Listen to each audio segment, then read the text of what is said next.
En 2019, j'ai lu un article qui parlait des enfants de Sarajevo qui, en 1992, pendant le siège, avaient été emmenés en Italie pour être sauvés des bombes. La plupart de ces enfants habitaient à l'orphelinat de Pilav, mais ils n'étaient pas vraiment tous des orphelins, c'est-à-dire que leurs parents étaient vivants et qui allaient leur rendre visite régulièrement.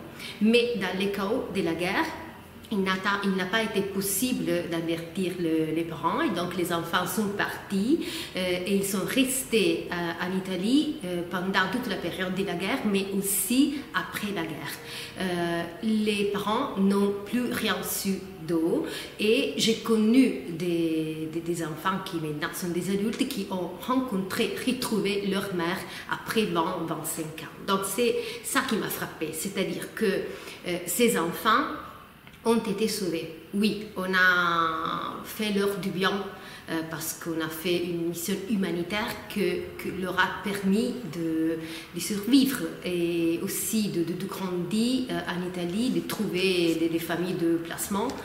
Mais ils ont tout perdu. Ils ont perdu leur terre, leur langue, leur culture et aussi les relations les plus importantes de la vie, aussi leurs parents, leurs proches, leur mère. Et c'est cette contradiction qui m'a intéressée parce que je pense que la littérature s'interroge sur les contradictions des êtres humains, de la vie humaine, c'est ça.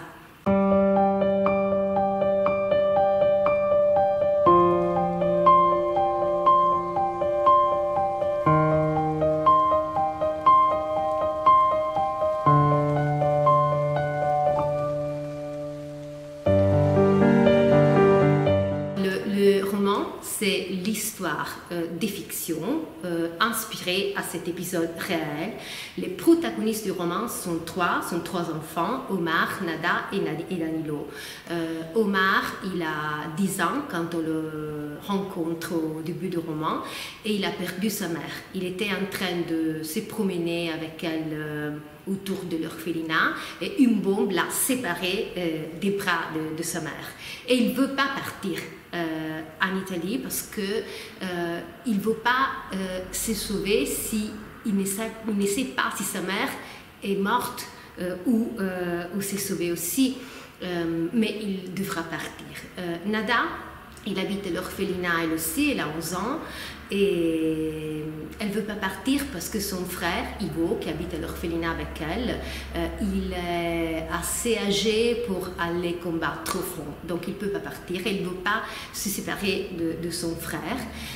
Elle a un annulaire coupé et c'est symbolique parce que l'annulaire c'est le doigt de l'alliance, donc elle est une fille rejetée par sa mère, elle n'a pas de rapport avec ses parents et il pense de ne pas être destinée à être aimée de l'amour du mariage. Donc elle ne se sent de ne pas mériter l'amour des autres. Mais elle a confiance en Omar et elle a confiance en Danilo aussi. Elle rencontre Danilo dans le car qui le conduit de Sarajevo jusqu'à Split. Et Danilo, il a 14 ans, il n'est pas un orphelin, c'est-à-dire il a une famille, 2 parents, une petite sœur, mais il est le seul qui part.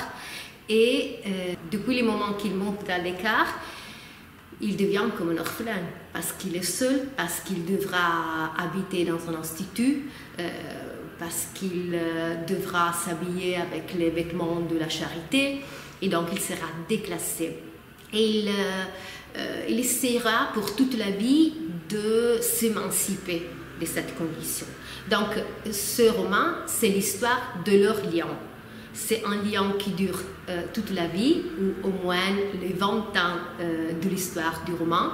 Et c'est un lien d'amitié, mais c'est aussi un lien très compliqué et tourmenté, comme tous les liens qu'on ne choisit pas. C'est-à-dire les liens qui sont décidés par le destin. Dans ce cas, leur relation a été dessinée par la grande histoire, par la guerre. Et donc c'est une relation où les amis, les enfants se font des promesses qui ne tiennent pas, se trahissent aussi, se font du mal involontairement, mais ils se choisissent tous les jours et je pense qu'ils se savent la vie à tour de rôle, c'est ça.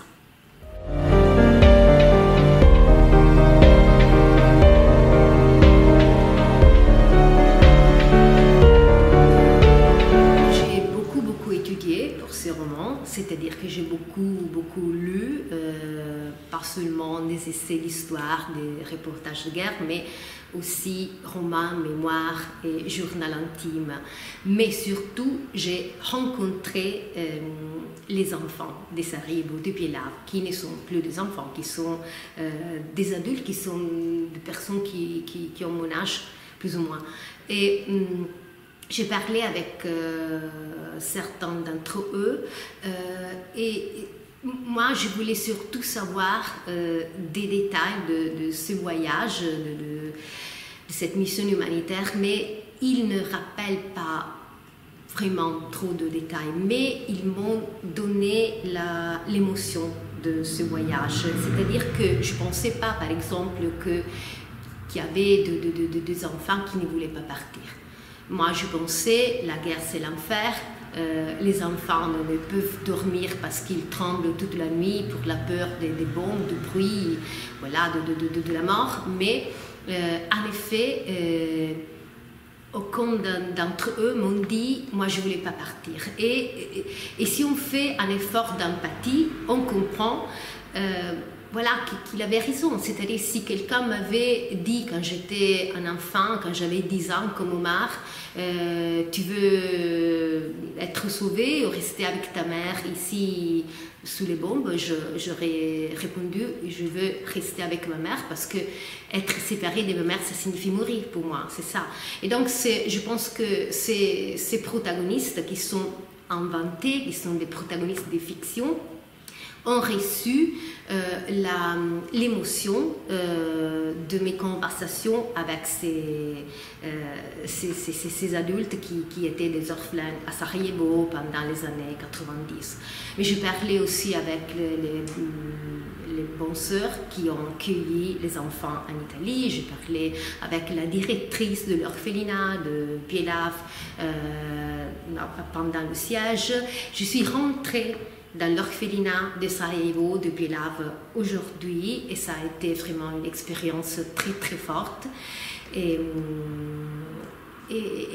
voilà, j'ai beaucoup lu pour rentrer aussi dans la culture de ce qu'était l'ex-Yougoslavie.